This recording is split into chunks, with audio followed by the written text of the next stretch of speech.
2026년 2월 9일 월요일입니다.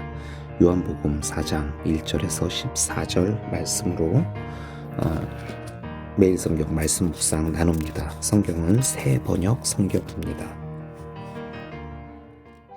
요한보다 예수께서 더 많은 사람을 제자로 삼고 세례를 주신다는 소문이 바리새파 사람들의 귀에 들어간 것을 예수께서 아셨다. 사실은 예수께서 직접 세례를 주신 것이 아니라 그 제자들이 준 것이다. 예수께서는 유대를 떠나 다시 갈릴리로 가셨다. 그렇게 하려면 사마리아를 거쳐서 가실 수밖에 없었다. 예수께서 사마리아에 있는 수가라는 마을에 이르셨다. 이 마을은 야곱이 아들 요셉에게 준 땅에서 가까운 곳이며 야곱의 우물이 거기에 있었다. 예수께서 길을 가시다가 피로하셔서 우물가에 앉으셨다. 때는 오정쯤이었다. 한 사마리아 여자가 물을 기르러 나왔다. 예수께서 그 여자에게 마실 물을 좀 달라고 말씀하셨다. 제자들은 먹을 것을 사러 동네에 들어가서 그 자리에 없었다. 사마리아 여자가 예수께 말하였다. 선생님은 유대 사람인데 어떻게 사마리아 여자인 나에게 물을 달라고 하십니까? 유대 사람은 사마리아 사람과 상종하지 않기 때문이다. 예수께서 그 여자에게 대답하셨다. 내가 하나님의 선물을 알고 또 너에게 물을 달라는 사람이 누구인지를 알았더라면 도리어 네가 그에게 청하였을 것이고 그는 너에게 생수를 주었을 것이다. 여자가 말하였다.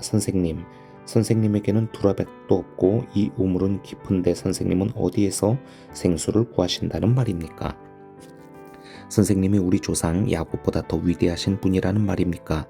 그는 우리에게 이 우물을 주었고 그와 그 자녀들과 그 가축까지 다 이 우물의 물을 마셨습니다. 예수께서 말씀하셨다. 이 물을 마시는 사람은 다시 목마를 것이다. 그러나 내가 주는 물을 마시는 사람은 영원히 목마르지 아니할 것이다. 내가 주는 물은 그 사람 속에서 영생에 이르게 하는 샘물이 될 것이다. 오늘 본문은 예수님이 사마리아 여인을 만나기 직전의 상황을 소개하는 것으로 시작합니다. 2절을 보시죠. 사실은 예수께서 직접 침례를 주신 것이 아니라 그 제자들이 준 것이다. 본문은 침례를 예수님이 아니라 제자들이 했다라고 하는 그런 기록을 지금 남기고 있습니다. 왜 굳이 이런 말을 했었던 것일까요? 앞서 3장 22절을 보면은 그 뒤에 예수께서 제자들과 함께 유대 지방으로 가셔서 거기서 그들과 함께 지내시면서 침례를 주셨다라고 해서 침례를 예수님께서 하신 아주 중요한 사역으로 소개했는데 말이죠. 상황이 이런 것 같습니다. 1절을 보면은 예수님과 제자들이 침례 사역을 하자 많은 사람들이 모였고 침례 요한보다 예수님이 더 유명해지게 되죠. 여기에 바리새인들이 위기의식을 갖게 됩니다. 그런데 예수님은 이런 침례 사역을 통해서 자신의 영향력과 권위를 세우려 하신 게 아니었어요. 만약 그럴 의도가 있으셨다고 한다면 제자들에게 침례를 맡기지 않고 다 당신께서 침례를 베푸셨겠지요. 사람들이 예수님에게 침례를 받았다라고 그런 자긍심을 갖도록 말입니다. 하지만 예수님은 그렇게 자신의 사람들을 만들려고 침례를 베푼 게 아니라 사람들이 회개하고 생명을 얻게 하려 하신 것이었고, 그런데 그것에 반해서 바리새인들은 이 상황을 정치적으로만 지금 바라보면서 자신들의 이해득실을 따지며 예수님을 경계하였던 것입니다. 아직 공생의 시간이 많이 남아 있었기에 예수님은 벌써부터 이들과 충돌하는 것을 피하기 원하셨고, 그래서 유대를 떠나 갈릴리로 지금 이렇게 가려고 하신 것이라고 저희가 이해하면 되겠습니다. 그런데 유대 땅에서 갈릴리로 이렇게 가는 데 있어서 보통의 유대인들은 이 사마리아 땅을 이렇게 쭉 거쳐서 가면 물론 가장 빠른 길이지요. 하지만 유대인들은 최대한 사마리아 사람들과 이렇게 만나는 것을 피하기 위해서 요단강 동편 쪽으로 건너가서 베레아 지역을 따라 위로 이렇게 올라가거나 아니면 완전히 서쪽 끝으로 가서 지중해 연안의 해변길을 따라 올라가는 식으로 그렇게 상당히 돌아가는 길로 가곤 했습니다. 그러나 오늘 본문을 보면 예수님은 사마리아를 통과하는 그런 경로를 선택하셨죠. 4절을 보면은 이 길로 가야만 했다라고 해가지고 예수님이 아주 이 경로에 대한 강한 의지를 지금 보여주고 있는데요. 오늘 본문의 내용을 보시면 아시겠지만은 예수님은 수가성의 이 여인과 또 그 동네 사람들을 만나실 작정이셨기 때문에 그래서 굳이 이 길을 선택하신 것입니다. 본문은 예수님이 도착하신 장소와 시간을 정확하게 언급하고 있습니다. 야곱의 우물이 있는 사마리아 수가라고 하는 동네 오정, 즉 낮 12시쯤에 예수님이 도착하십니다. 우물이라고 하는 장소가 이 성경상에서는 결혼과 참 관계가 깊은 장소이지요. 아브라함의 종이 이삭의 신부가 될 리브가를 우물가에서 만났고 야곱 역시 라헬을 우물가에서 만났습니다. 모세 또한 아내 십보라를 우물가에서 처음 만났고요. 그래서 많은 요한복음의 이 연구자들은 이 수가의 여인과 이 예수님, 여기서 예수님은 진정한 영적인 신랑 되신 그런 분이 되시겠지요. 그렇게 예수님과 이 여인의 만남을 그런 장면으로 해석을 하려고 합니다. 그런데 또 어떤 신학자들은 이 장면을 그런 남녀 관계로 어, 비록 이제 영적인 의미라고는 하지만은 근데 그렇게 보는 것은 좀 비약이 아니냐 이야기하면서 우물을 고대 시대 이 땅에서 나그네와 또 그 땅의 주인이 만나게 되는 그런 장소를 상징하는 것으로 보자라고 하는 제안도 많이 합니다. 그러니까 이 장면을 우물가에서 이렇게 사람이 만나는 것을 손님을 환대하는 주인의 이야기, 그런 만남으로 읽을 것을 또 제안하죠. 여기서는 여인이 주인이고 예수님이 손님의 그런 위치가 되는데, 그런데 이야기의 전개를 가다 보면은 결과적으로는 예수님이 주인이 되고 또 여인이 예수님에게 그 대접을 받게 되는 그런 관계의 역전이 이루어지는 것으로 또 이 장면을 볼 수 있다라고 하는 그런 말입니다. 근데 또 그 예수님과 여인이 만난 이 시간대에 대한 논쟁도 또 있습니다. 자, 우리가 방금 읽었었던 이 세번역 성경은 오정, 낮 12시로 이 시간을 번역했는데, 헬라어 원문은 제6시라고 그렇게 쓰여져 있습니다. 그리고 전통적으로 이 제6시, 6시라고 하는 시간을 히브리식으로 계산을 하죠. 그래서 예, 맞습니다. 낮 12시가 됩니다. 이렇게 되면은 네, 아주 해가 중천에 뜬 이 뜨거운 시간에 그 시간이 우물가에는 아무도 오지 않게 마련인데 그 시간쯤 되면 이제 점심들을 먹고 그 시대 그 지역에서는 이제 휴식을 취하는 그런 시간이라서 말이죠. 그런데 이 여인은 그 시간에 물을 뜨러 아무도 없는 이 우물가에 왔다라는 것입니다. 그것은 그녀가 참 복잡한 남자 관계를 가진 것으로 이제 뒷부분에 나오잖아요. 그래서 참 힘들고 외로운 그녀의 처지 때문에 그렇게 이 시간에 우물가에 나왔다. 그러니까 이 우물가에 나온 이 시간만으로도 그녀가 어떤 여인이다라고 이제 해석을 할 여지가 이제 생기게 되는 거죠. 그런데 또 한편에서는 이 제6시를 현대 시간 체계와 같이 그 당시 이제 로마식 시간입니다. 아, 6시, 예, 오전 6시가 될 수도 있고 오후 6시도 될 수도 있는데 이 상황적으로 봤었을 때 이제 오후 6시가 되겠죠. 이걸 또 왜 이렇게 보는 주장들이 있냐 하면은 요한복음 19장 14절을 보게 되면은 예수님이 빌라도에게 처형 판결을 받을 때를 낮 12시라고 이렇게 표현하고 있거든요. 그렇게 처형을 시간을 그때가 되고 판결을 받을 때가, 그리고 이제 예수님이 오후 약 3시 가량에 이제 운명을 하시게 되지 않습니까? 그러니까 요한복음 19장에서는 시간의 표현이 로마식으로 나와 있단 말이에요.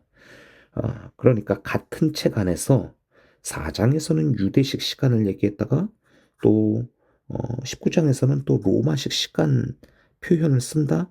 이건 좀 이상하다.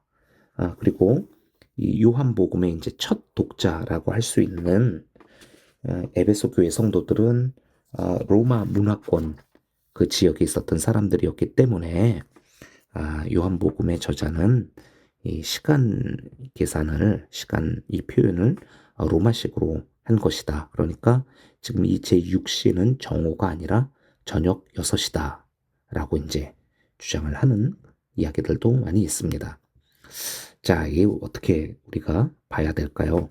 한 가지 분명한 것은 이 시간대를 어떻게로 보느냐에 따라서 이 여인이 굉장히 다른 사람이 될 수가 있다라는 겁니다. 어, 후자의 경우로 보게 된다면, 로마식 시간대로 보게 된다고 한다면은 여인은 정상적인 시간대에 우물가에 온 거예요. 예, 저녁 준비하려고. 그녀가 예수님과 대화를 마치고 그러고 바로 동네로 가서 막 사람들한테 예수님을 전하죠.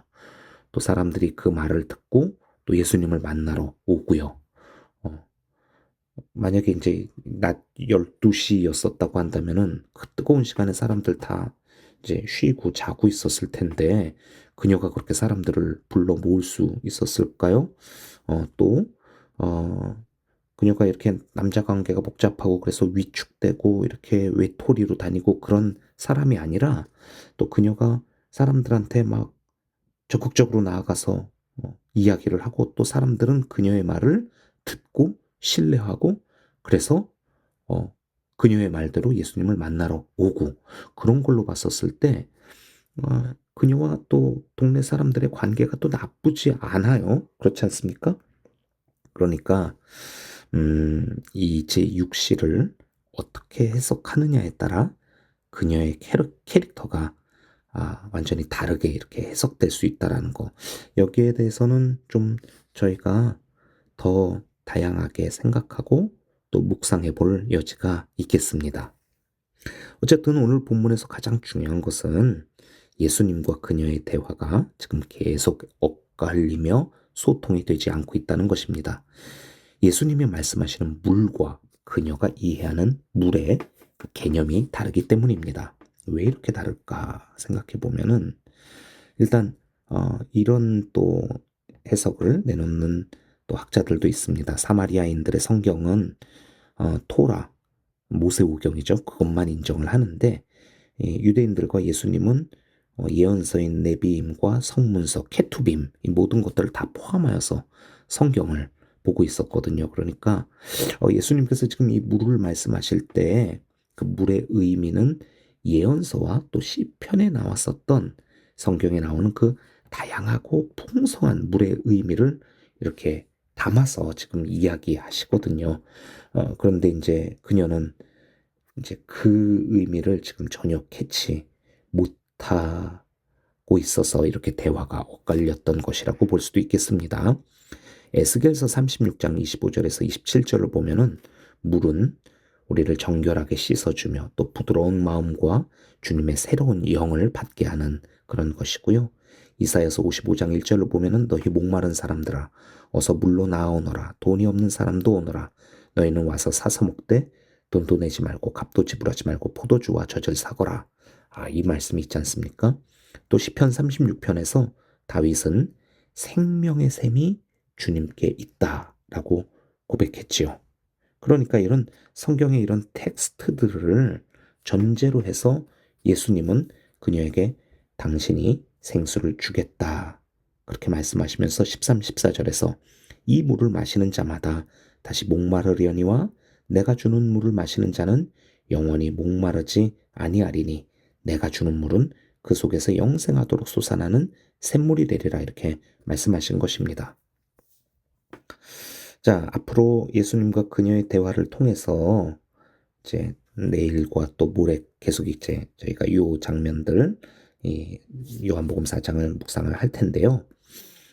예수님께서 그녀와 또 사마리아 땅의 영혼들에게 어떤 일을 하고 또 어떤 말씀을 메시지를 나누고 전하고자 하시는 건지 자세하게 저희가 보게 될 것입니다. 일단 오늘 본문에서는 우리는 주님께서 이방인으로 분류되던 이 사마리아 땅의 사람들을 향해서 아주 분명한 구령의 열정과 의지를 갖고 계시는 이 장면을 저희가 보게 됩니다.